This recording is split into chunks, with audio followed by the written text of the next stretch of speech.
and gentlemen, welcome back to Untitled here once again, and in today's video I am going to be doing my review for Doctor Who Flux Episode 4 Village of the Angels, which was a big episode in a lot of ways, and a lot bigger than I thought it was going to be. I was really excited anyway going into this because I was excited for the return of the Weeping Angels, because they are such an iconic villain created by Stephen Moffat that are used a lot for their horror factor, and we haven't seen them in a full Doctor Who story since the Angels Take Manhattan. And with Doctor Who Flux kind of making them one of the bigger antagonists in the series, it's kind of got me thinking a little bit in terms of how they would work into the story where time itself is broken. And these are creatures that feature on time, and they are involved in a bigger way compared to previous stories and cameos that they've had. And I feel like this series is kind of dedicated to the Weeping Angels in a way. Like, yes, obviously it's dedicated to the Division mainly, and obviously discovering the Doctor's previous lives and this big universal ending threat known as the Flux, but the Weeping Angels are sitting nicely in the middle of it. And that is something that I loved going into this episode. So yeah, it does deal quite well with the cliffhanger from the previous episode, Once Upon Time, that had the Weeping Angel hijack the TARDIS through various glitches in the TARDIS with the lights. It was able to transition around the console and cause it to land somewhere on Earth that we later learn is Devon in 1967. A very specific time zone as well. That was something I did kind of, it did get me a little bit intrigued why that was. But we did learn that this is where Claire was being kept. Claire, who was previously introduced to the series in the first episode of this series called The Halloween Apocalypse, where she was sent back in time by a Weeping Angel. And it does feel like this episode fits very well in terms of filling in that specific mystery that was obviously introduced to us in episode 1. And that's something I did quite like about this episode. It did give us quite a few answers, not necessarily about the Flux, but it did give us a little bit more about the Division. We get to know a little bit more about them.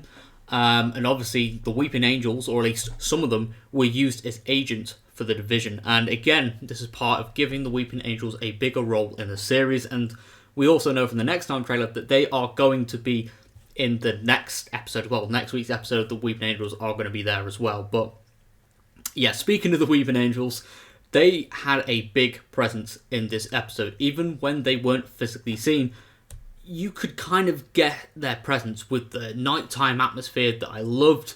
The whole House Under Siege segment I absolutely adored as well. And just the whole reveal of that secret underground tunnel that when I first heard of it, I was like, okay, it's going to be a cheap way, like a timey-wimey trick where maybe the Professor goes back in time and builds that tunnel in order for an escape route, or the Doctor or Claire or something like that. A timey-wimey trick, but no, it's a tunnel that the Weeping Angels were built around, and they're kind of coming out of the tunnel walls. That was crazy, and it was the way it was pulled off as well with the Army of Angels was amazing. And the Weeping Angels used in this episode, I felt not horrified, but at the same time very creeped out by their presence and what their ultimate goal was, and that was to capture the Doctor in order to recall her for the Division. That is, well, mind-blowing to think about. But yeah, going back to the Weeping Angels and obviously them being the main villains of this episode, just the whole callbacks to obviously what the image of an angel becomes an angel and stuff like that was very nice, and it was executed very well, and there were no cheap gimmicks or anything like that. The Weeping Angels stood out as horror villains from the outset. And I did like how they were, sending people back in time, and they were being cruel to the people that they left behind as they stood as witnesses to what the Weeping Angels had done. That I thought was a nice little twist as well, and also the twist with the Doctor getting turned into a Weeping Angel I thought was absolutely bloody fantastic.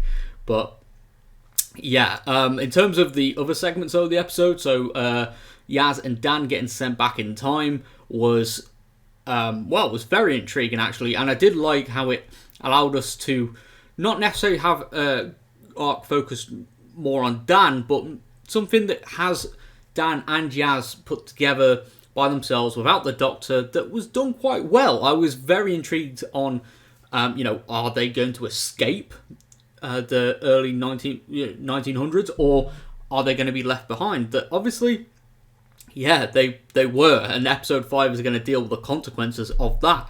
But yeah, just that whole segment of them working with a younger version of Peggy and discovering this broken village where time and space is collapsing is frightening, but really awesome at the same time. And for the first time in the Chibnall era, I actually feel for these characters. I am worried about them, what's going to happen next to them. I'm very invested in their character development. I am intrigued on what's going to happen next. And I've also got to give a massive praise to Maxine Alderton, who was the co-writer for this episode. She did a really good job previously with The Haunting of Villa Diodati, with introducing the Lone Sideman with some Frankenstein monster vibes that I loved.